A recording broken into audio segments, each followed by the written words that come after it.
ಜಿಲ್ಲಾಡಳಿತ, ಜಿಲ್ಲಾ ಪಂಚಾಯತ್, ಜಿಲ್ಲಾ ಕಾನೂನು ಸೇವೆಗಳ ಪ್ರಾಧಿಕಾರ, ಜಿಲ್ಲಾ ಆರೋಗ್ಯ ಮತ್ತು ಕುಟುಂಬ ಕಲ್ಯಾಣ ಇಲಾಖೆ, ಹಾಸನ ತಾಲೂಕು ಆರೋಗ್ಯಾಧಿಕಾರಿಗಳ ಕಚೇರಿ, ಹಾಸನ, ಹಾರನಹಳ್ಳಿ ರಾಮಸ್ವಾಮಿ ಉನ್ನತ ಶಿಕ್ಷಣ ಸಂಸ್ಥೆ, ಹಾಸನ ಇವರ ಸಂಯುಕ್ತಾಶ್ರಯದಲ್ಲಿ ಇಂದು ವಿಶ್ವ ತಂಬಾಕು ರಹಿತ ದಿನಾಚರಣೆ ನಡೆಯಿತು. ನಗರದ ಹಾರನಹಳ್ಳಿ ರಾಮಸ್ವಾಮಿ ಉನ್ನತ ಶಿಕ್ಷಣ ಸಂಸ್ಥೆ ಹಾಸನ ಕಾಲೇಜು ಸಭಾಂಗಣದಲ್ಲಿ ಇಂದು ಆಯೋಜಿಸಲಾಗಿದ್ದ ಕಾರ್ಯಕ್ರಮದಲ್ಲಿ ಆಕರ್ಷಕ ಉತ್ಪನ್ನಗಳು, ಕರಾಳ ಉದ್ದೇಶಗಳು ಎಂಬ ಘೋಷವಾಕ್ಯದಡಿಯಲ್ಲಿ ನಡೆದ ಈ ಕಾರ್ಯಕ್ರಮವನ್ನು ನೆರವೇರಿಸಲಾಯಿತು. ಹಿರಿಯ ಸಿವಿಲ್ ನ್ಯಾಯಾಧೀಶರು ಮತ್ತು ಸದಸ್ಯ ಕಾರ್ಯದರ್ಶಿಗಳು, ಜಿಲ್ಲಾ ಕಾನೂನು ಸೇವೆಗಳ ಪ್ರಾಧಿಕಾರದ ಅಧ್ಯಕ್ಷರಾದ ದ್ರಾಕ್ಷಾಯಣಿ ಅವರು ಕಾರ್ಯಕ್ರಮ ಉದ್ಘಾಟನೆಯನ್ನ ನೆರವೇರಿಸಿ ಮಾತನಾಡಿದರು.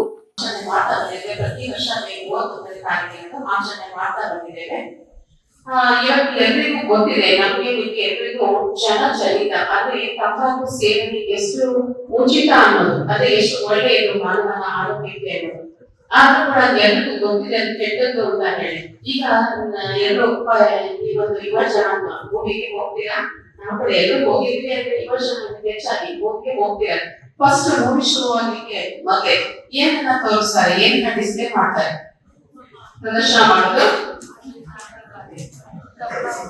ಸೇವನೆ ಆರೋಗ್ಯಕ್ಕೆ ಹಾನಿಕರ ಅಂತ ಹೇಳಿ ನಿಮ್ಗೆ ಅದನ್ನ ತೋರಿಸಿ ಅಲ್ಲಿ ಒಂದು ಏನು ಅದರಿಂದ ದುಷ್ಪರಿಣಾಮ ಹೇಗಾಗುತ್ತೆ, ಆರೋಗ್ಯದ ಮೇಲೆ ಹೇಗೆ ಪರಿಣಾಮ ಬೀರುತ್ತೆ ಅನ್ನೋದು ಒಂದು ಪಿಕ್ಚರ್ ಅನ್ನ ಕೂಡ ತುಂಬಾ ಚೆನ್ನಾಗಿ ತೋರಿಸ್ತಾರೆ. ಅದರಿಂದ ಎಷ್ಟು ಜನ ನಾವು ಅರ್ಥ ಮಾಡ್ಕೊಂತೀವಿ, ಮತ್ತೆ ಅದರಿಂದ ಹೌದು ಈ ರೀತಿ ಒಂದು ದುಷ್ಪರಿಣಾಮ ಆಗುತ್ತೆ ಅಂತ ನಾವು ತಂಬಾಕು ಸೇವನೆ ಮಾಡೋದನ್ನ ನಿಲ್ಲಿಸಿದೀವಿ. ನಮ್ಮ ಯುವ ಜನಾಂಗ ಆಗಲಿ ಅಂದ್ರೆ ಯಾರೇ ಆಗಲಿ ಒಂದು ಪಬ್ಲಿಕ್ ಮೊದಲು ನಾವು ಒಂದು ಹಳ್ಳಿ ಬಸ್ಗಳನ್ನ ಹಾಕೊಂಡಾಗ ಪ್ರೈವೇಟ್ ಬಸ್ಸಸ್ ಇತ್ತು ಹಾಕಿದಾಗ ಎಷ್ಟು ಒಂದು ತುಂಬಾ ಅಂದ್ರೆ ಇವಾಗ ನಮ್ಮ ಲೆಕ್ಚರ್ಸ್ ಅವ್ರಿಗೆಲ್ಲ ಒಂದು ಎಕ್ಸ್ಪೀರಿಯನ್ಸ್ ಆಗಿರ್ಬೋದು ಅಂತ ಅನ್ಕೊಂಡಿದ್ದೀವಿ. ಹೌದಲ್ಲ, ಎಲ್ಲ ನಮ್ಮ ಹಳ್ಳಿಯಿಂದಲೇ ಓಡಾಡೋದು ಜಾಸ್ತಿ ಚೆನ್ನಾಗಿದ್ದಾರೆ ಅಂತ ನನ್ನ ಒಂದು ಭಾವನೆ. ಹೌದಲ್ಲ, ಆ ಬಸ್ಸಲ್ಲಿ ಬರ್ಬೇಕಾದ್ರೆ ಎಷ್ಟು ಕಷ್ಟ ಆಗ್ತಾ ಇದೆ ಅಂದ್ರೆ ಆ ಸ್ಮೆಲ್ ಅದರಲ್ಲಿ ತುಂಬಿರೋದು ಬೀಡಿ ಮತ್ತೆ ಸಿಗರೇಟ್ ವಾಸನೆ. ಇವಾಗಿನ ಮಕ್ಕಳು ಇವಾಗ ವೆರಿ ನಾನು ಗ್ರೇಟ್ಫುಲ್ ಅಂತ ಹೇಳ್ಬೇಕು, ಬಹಳ ನೀವು ಅದೃಷ್ಟವಂತರು. ಆ ರೀತಿಯ ವಾಸನೆ ಇವತ್ತು ಬಸ್ಸಲ್ಲಿ ಇಲ್ಲ. ಇವನ್ ಸರ್ಕಾರಿ ಬಸ್ಗಳಲ್ಲಿ ಕೂಡ ಒಂದು ಬ್ಯಾಗ್ ಸ್ಮೆಲ್ ಇರ್ತಾ ಇತ್ತು.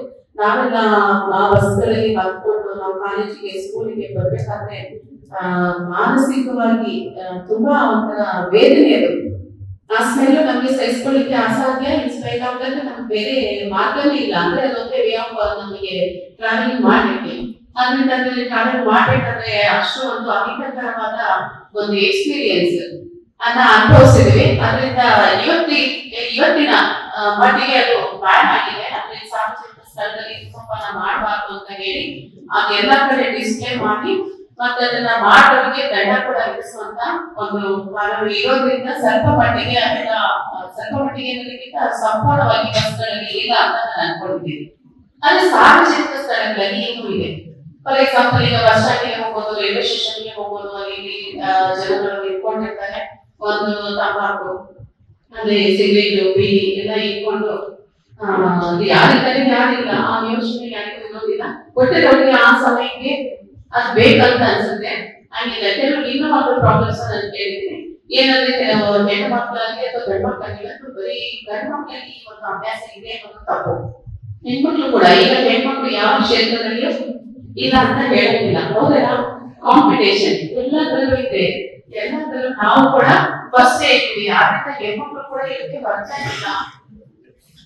ನೀವಿನ್ನ ಒಂದು ಈ ಒಂದು ಹಾಸನ ಜಿಲ್ಲೆಯಲ್ಲಿ ಇದ್ದೀರಾ, ಮತ್ತೆ ನೀವು ಹೈಯರ್ ಎಜುಕೇಶನ್ ನೀವು ಹೋಗಿ ದೊಡ್ಡ ದೊಡ್ಡ ಸಿಟಿಗಳಲ್ಲಿ ನೋಡಿ ಎಷ್ಟಂದ್ರೆ ಯಾವ ಒಂದು ಡೆಸ್ಟಿನೇಷನ್ ಕೂಡ ಇಲ್ಲ ಅಂತ ಯಾರು ನೋಡ್ತೀರ ಮತ್ತೆ ಎದ್ದಲಿಲ್ಲ. ಮತ್ತೆ ಔಟ್ ಆಫ್ ಸ್ಟೇಟ್ ಇಂದ ಬಂದಿರ್ತಾರೆ.